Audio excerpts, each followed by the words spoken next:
Alors je vais vous parler aujourd'hui d'un soin que je propose et qui consiste à éliminer les anomalies énergétiques externes. Alors qu'est-ce que c'est?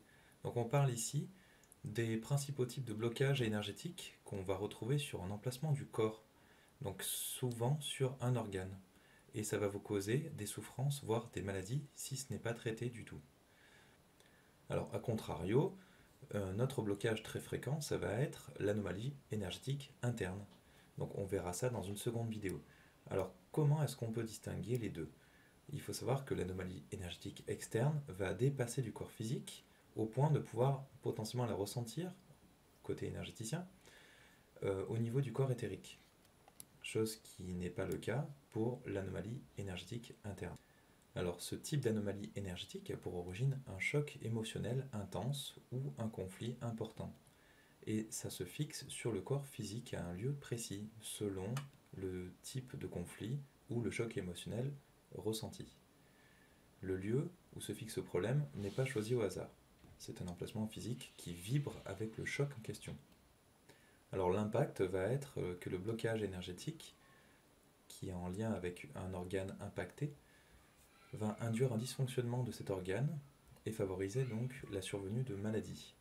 Donc attention, suivant le choc émotionnel et l'envergure du conflit, la maladie induite peut être plus ou moins grave. Alors il va donc être important de mettre fin au conflit qui a pu générer cette problématique, ou alors d'apaiser le choc émotionnel en faisant un travail sur vous-même. Donc une autre possibilité, ça va être de faire appel à un énergéticien pour vous libérer de ce type de problème. Alors si le choc émotionnel ou le conflit n'est pas trop intense, il faut savoir que ça peut mettre des années avant de se transformer en maladie. C'est donc pour ça qu'il est intéressant de voir un énergéticien de temps en temps pour justement éliminer ce type de menace. Alors il faut savoir que les maladies, sur certains organes notamment, vont être liées à l'hygiène de vie ou à l'environnement. En fait, la maladie va être déclenchée ici par un stress supplémentaire qui va être amené par une anomalie énergétique.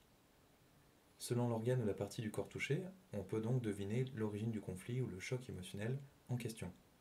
Donc pour ceci, je vous aiderai lors d'un soin à détecter l'origine de la problématique.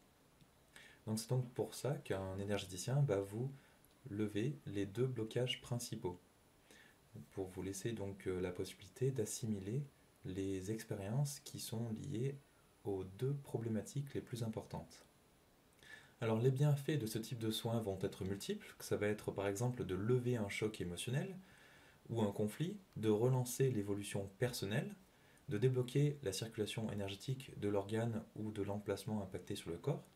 Donc ça va par exemple soigner des souffrances ou prévenir des maladies ou alors améliorer la guérison d'une maladie. Merci de nous avoir suivis et merci de nous laisser un pouce pour nous encourager à continuer. Et merci de vous abonner pour être informé de la publication de nos prochaines vidéos.